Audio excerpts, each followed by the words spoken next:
Lucius Domitius Ahenobarbus, more known as Nero, Roman Emperor, who ruled from 54 to 68 years.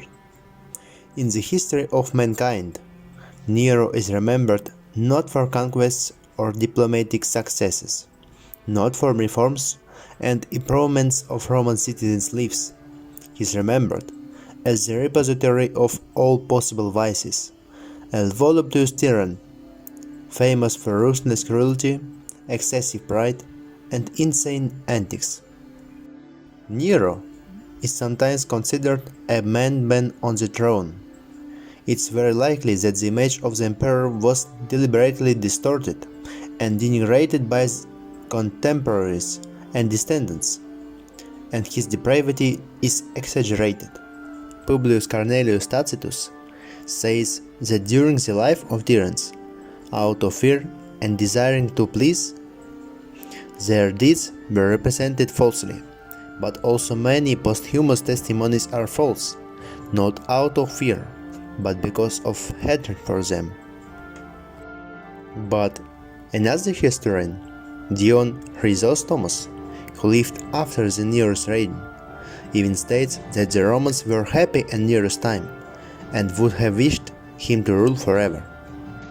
There is much we don't know and cannot say with absolute certainty about Nero, his character and actions, even referring to the historians of antiquity, because their information is sometimes different or diametrically opposed. But we will try, on the basis of available historical information, to make a psychological portrait of Caesar Nero. It is known that the foundations of personality are laid in childhood, and this period is very important in the life of every person. From the writings of ancient historians is known some information about the conditions in which Nero was brought up.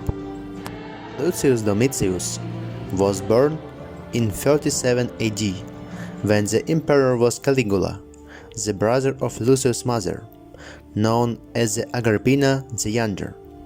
Agrippina and her sisters spent most of their time at the emperor's court. Almost all ancient historians unanimously declare that Caligula indulged in debauchery with his sisters and did not resist their promiscuous relationships with other men. Feasts on the Palatine Hill, the participants of which were necessarily sisters, often ended in depraved orgies. Agrippina's marriage was no obstacle to the life she led. At this time, the infant Nero with his father, who was almost 30 years older than Agrippina, lived in a villa between Anzio and Rome. Nero's father, Gnaeus Domitius Ahenobarbus, was, according to the historian Suetonius, the vilest man at any time of his life. He died when Lucius was only about 3 years old.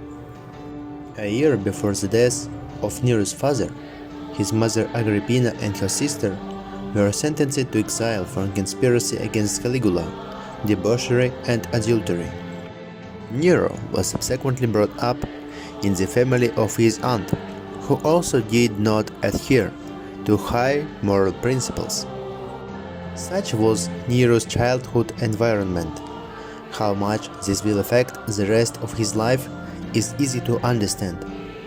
After the assassination of his uncle Caligula, Agrippina by intrigue and deceit, not disdaining the shedding of blood and adultery, achieved to become the wife of the new Emperor Claudius, and Nero became emperor in 54 AD at the age of 16. Here we may proceed to describe the acts of Nero, which characterize his psychopathic nature. When Nero just came to power, there was a time of calm. The oddities and eccentricities of the young ruler didn't manifest themselves as much as after. But the calm didn't last long. Overbearing and infantile vain, Agrippina sought to control the administration of the empire, and prevented Nero from pursuing an independent policy. Seeing that the situation was getting out of hand, she tried to transfer power to another son, Britannicus, who had been poisoned soon. Then Nero stripped his mother of her honors and banished her from the palace. But Agrippina continued court intrigues.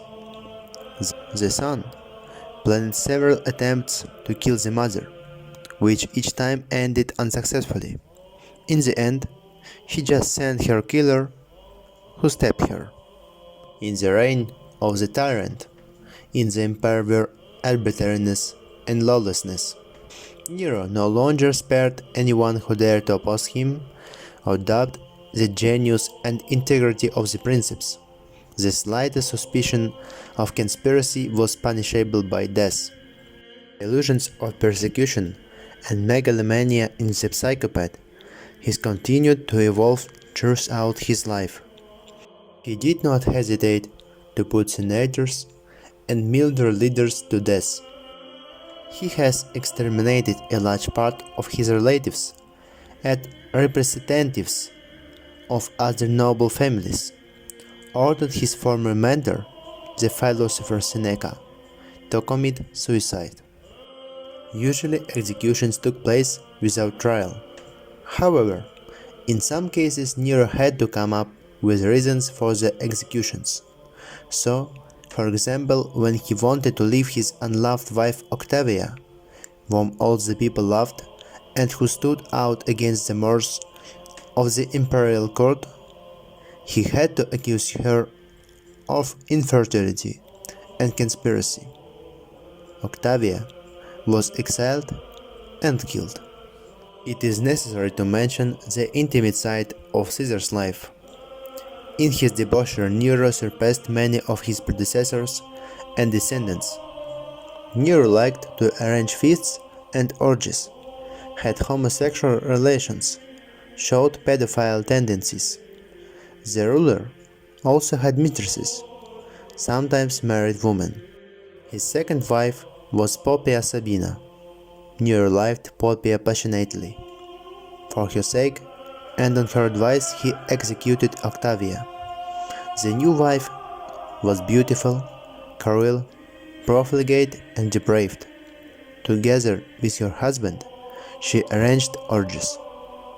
However, many of the decisions taken by Nero were popular among common people. It was sometimes said that he was very generous.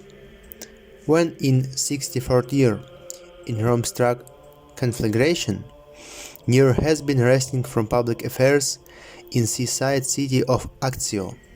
But as soon as he known of what had happened, he hastened back to the city affected by the terrible fire, and began to direct the restoration of the destroyed areas, the placement of the homeless people, and ordered the allocation of funds for them to purchase new housing.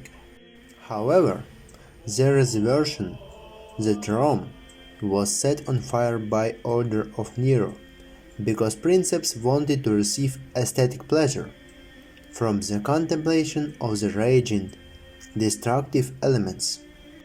In any case, Nero blamed the Christians for the fire, so he became the first ruler to begin the persecution of the young religion, and in his sadism, he didn't know the limit. The tyrant turned the lawless murder of innocent people into entertainment for the people, crucifying Christians, harassing them with beasts in circuses, and making them living torches. It was during his reign that the apostles Peter and Paul were killed in Rome. All this went so far that Christians believed that Nero was the Antichrist, whose coming was announced by the prophets and apostles. Nero had obvious epileptic and narcissistic traits. In addition, Princeps was very fond of art, especially music and theater.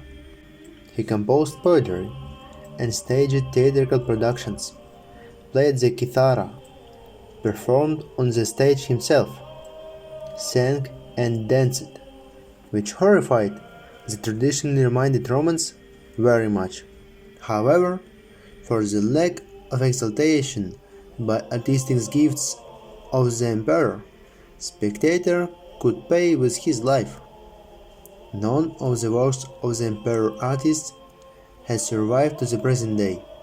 Everything was exterminated by the decision of Senate after his death. And death came to him soon, the madman on the throne, who had trampled on all the traditions and morals of Rome, who had been unbound by the law or morality, who had drowned any dissent in the blood, and who had exterminated almost all the trusted men whose authority, despite the prosperous beginning of his reign, even among the plebs, had been undermined by waste and lawlessness. He was now indicted by the Senate and betrayed by the Praetorian Guard. Galba's legion from Spain was on its way to overthrow him. Nero makes a last attempt to preserve power and his life, withdraws troops from the east to suppress the rebellion, forms a force to defend against the rebels, plans to flee to Egypt, but he was seized with terror and panic, and fled to the field of his faithful freedman, Theona, where he committed suicide. Before his death, he repeated the phrase, "What an artist dies in me." After the death of Nero, by the decision of the Senate, he was committed to oblivion and the condemnation of memory, the first of the rulers of Rome. Perhaps, as has already been said, much of what we know is not an impartial transmission of facts and completely reliable information, but such in history remained Caesar Augustus Nero, the villain, a wicked, a depraved, conceited, cruel, voluptuous, madman. First of all, he was a man with multiple deviations in personal and psychological state. A mentally normal person simply couldn't have done all that Nero did. Thanks you for attention.